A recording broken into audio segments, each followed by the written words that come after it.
the name Purim refers to a girdle, a drawing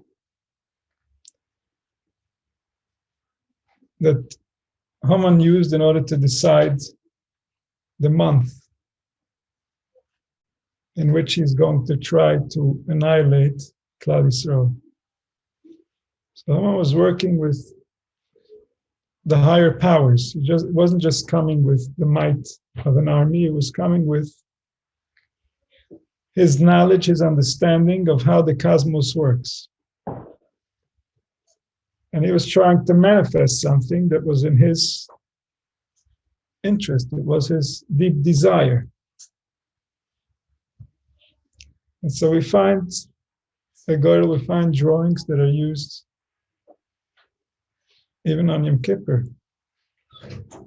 And we're going to decide between the two karbanos, the two offerings, which one is going to go to the divine and which one is going to go to the opposite of the divine, to the force within nature that is responsible for disease, decay, and death.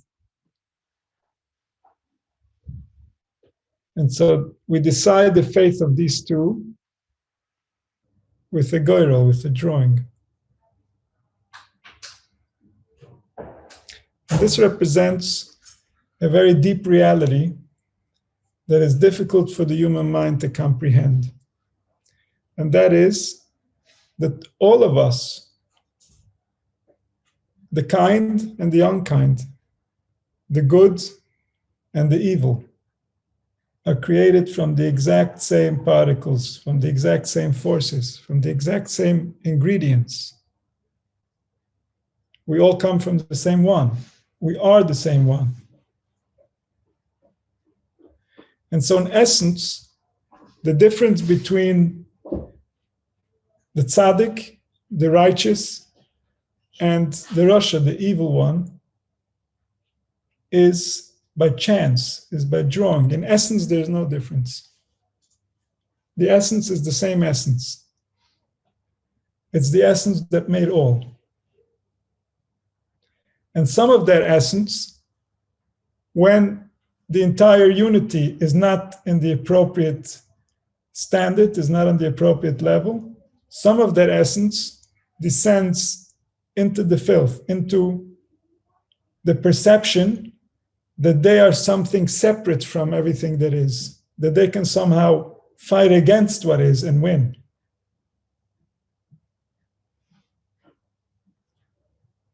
And so this, what would seem to the human mind to be an injustice, that some of us, some of humanity, are indoctrinated into evil, while others get to experience life from the perspective of the righteous, the perspective that gets continuously rewarded once we leave this contaminated planet. This injustice is being celebrated today. Because this injustice is what's going to bring about the ultimate justice on this planet. And the ultimate justice is the forgiveness of all evil. For the Creator, for the intelligence that created us, to reclaim us as part of Him, so that we no longer have to carry the burden of all the damage that we have done in the past, from our ignorance, from our lack of knowing or understanding. And so in Purim, we go into a place where there's no distinction between the ones that we usually bless and the ones that we usually curse. A blessing is casting a spell. One who doesn't believe in the power of spells, one who doesn't believe in the power of magic, has no business blessing or cursing anyone. It wouldn't make any sense. The only reason a blessing or a curse is doing anything is because the world of spirit, the world of energy, creates the physical reality. And so when we express something from our heart, that something becomes a spiritual reality. That spiritual reality is going to affect the individual that was intended with those words. This is the power of a human being. And so we bless those who are righteous. We want to bring kindness. We want to bring growth, health, and prosperity to those who help the world. And we curse those who hurt the world. We want to take away from them the abundance so that they change their ways or leave the planet without anyone to inherit their ways.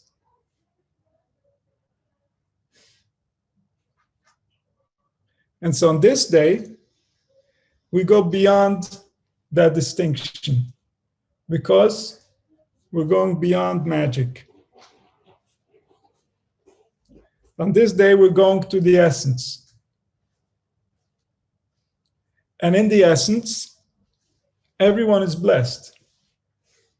Because in the essence, everyone is that same one, whether they remember it or not. So even though they might be covered with all kinds of filth, even though their behavior might indicate that internally they're in constant conflict with reality,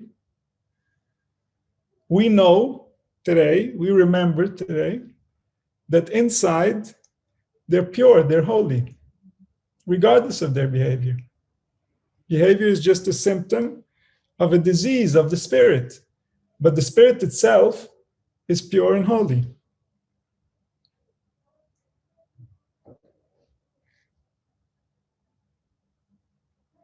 So Purim is a time where we recognize the real nature of our pursuit.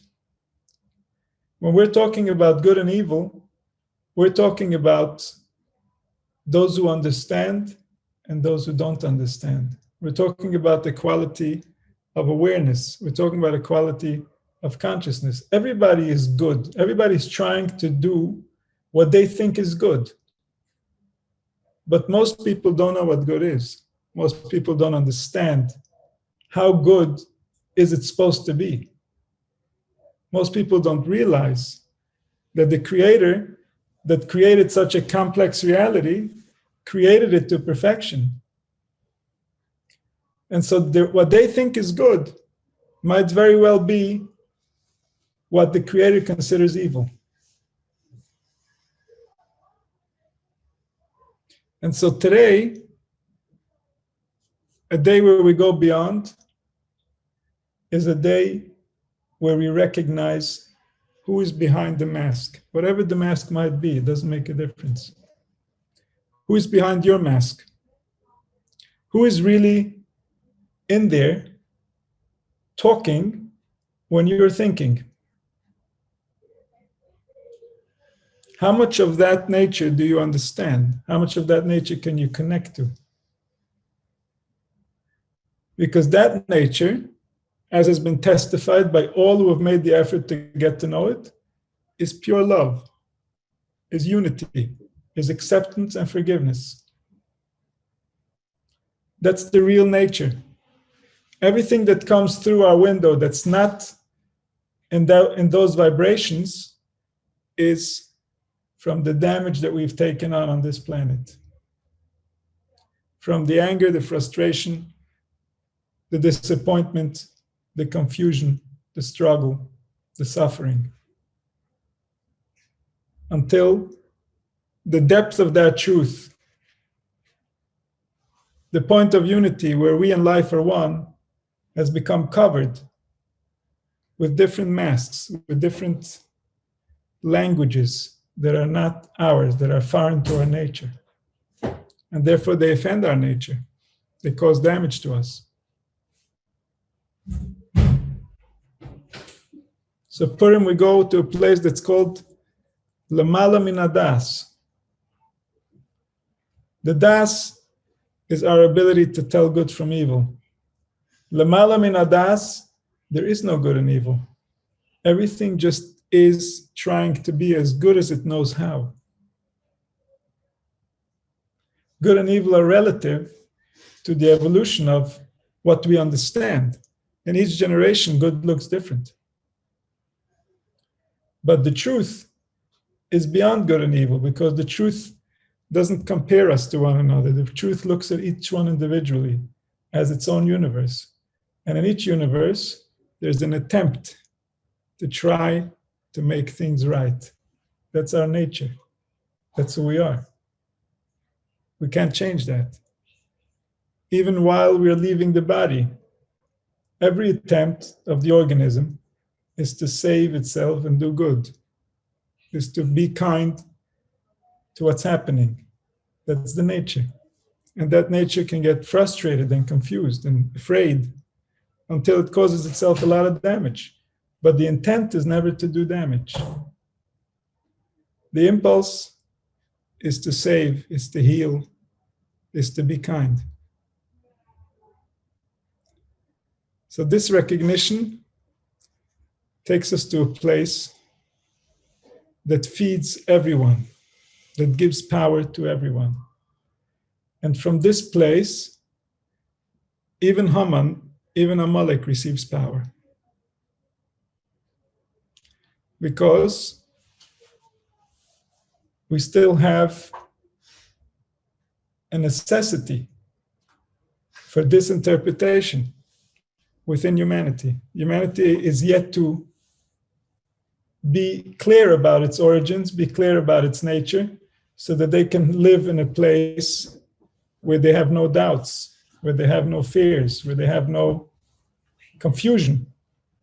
And so we take life from a place that's beyond that, from a place that gives life to all that live, to all that exist. And from that place, there's no distinction between Oror Haman and Baruch Mordechai. From that place, everything is what the world needs for it to be. Otherwise, it wouldn't be that way. The world needed a Haman. So, a part of the divine was generous enough to descend deep into the depth of hell and become a Haman, because that's what the world needed. Just like the world needed a Mordechai, the world needed a Haman at that time. And the same goes for everything that's happening today, including your own thoughts. If a thought descended from your being and it came dressed up as a Haman, it's because your being knows that this is what you need now. It's here to make you remember something. It's here to show you something. It's here to improve something. Otherwise, it just wouldn't be there. Everything that comes is because the nerves are making this message become real in your mind. The nerves have no agenda on their own. The only agenda they might have is how they've been programmed. And so every thought is coming from the same source for the same purpose.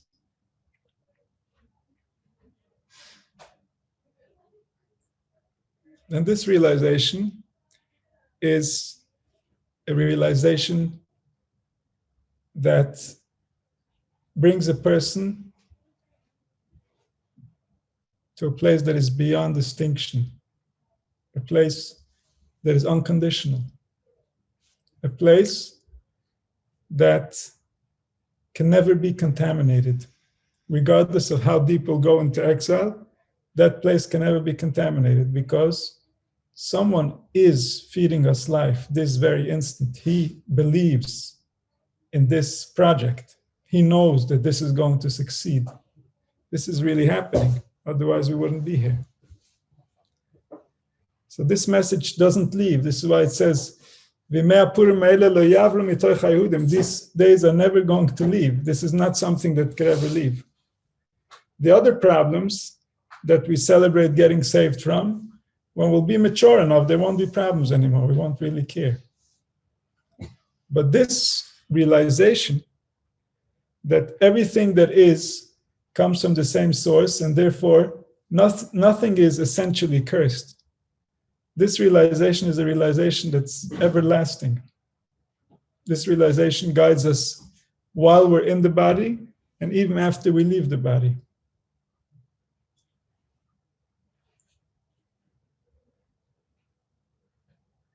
And so our power to distinguish good from evil, our power to create blessings and curses, to create within the world interpretations that cause some to have more abundance and cause others to have less abundance. This is only a temporary power while we're training, while we're becoming, while we're maturing. But ultimately, the only power we're going to use is to give bracha, is to bless. There's going to be nothing that's going to get cursed. There's going to be no cursing. Then there's going to be no intention to reduce anyone's power. There's going to be no thought that wants to offend another human being in any way. And that's our true nature. That's not something that we have to arrive to. We simply have to outgrow our immaturity. Because we're only causing ourselves damage. When we curse, we get cursed.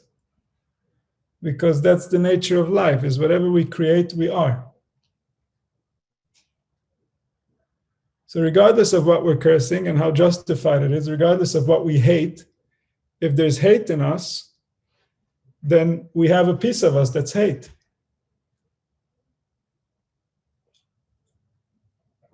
And that's only necessary until we're mature enough to be able to realize the place of everything and not to get confused. So Purim represents that maturity. Purim represents the fact that the Torah had to be even more hidden because we didn't have that maturity. But ultimately, we're going to have that realization. We're going to see life for what it really is. And that's what happened at that time when they had this realization. It says, Kimu v'kibla ahidim aleim v'alzarim, that this was the first time when they accepted the Torah with love. Because in Har Sinai, they accepted it out of fear. But now they realized that everything that's happening is coming forth from that wisdom for their own benefit. And therefore they united with that wisdom. They realized that that wisdom is their own real essence. And unity is the source of all love. To realize that you're one with something makes you love that something. Any love that's to something else is not a real love. It's using something. When you love something that's outside of you, you're using it. But when you love it as something that's inside of you, that's the unity, that's the nature of life. That's the real reality. So we love some people because those people have allowed us to unite with their way of thinking and with their way of living so that we can become one with them. And that creates the love. The closer we can align, the closer we can realize our unity, the more we can love. And so Klal Yisrael realized that they are one with the wisdom. There is no separation between the two, because whether they're good or they're evil, their origin, their source is the kindness of the wisdom itself. And that kindness will come through when we align with reality the way that it really is, when we surrender to what already is. And then everything will be a blessing. Everyone will only be giving blessings. Everyone will only want to enhance the people around them, because they'll realize that those people are them and they are those people. There is no separation, there's no distinction, there's no difference.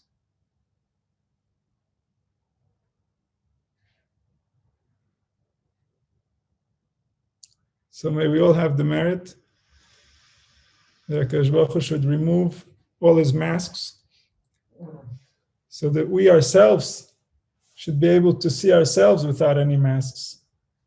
We should be able to unite individually and collectively and to be zeichet to Yerushalayim.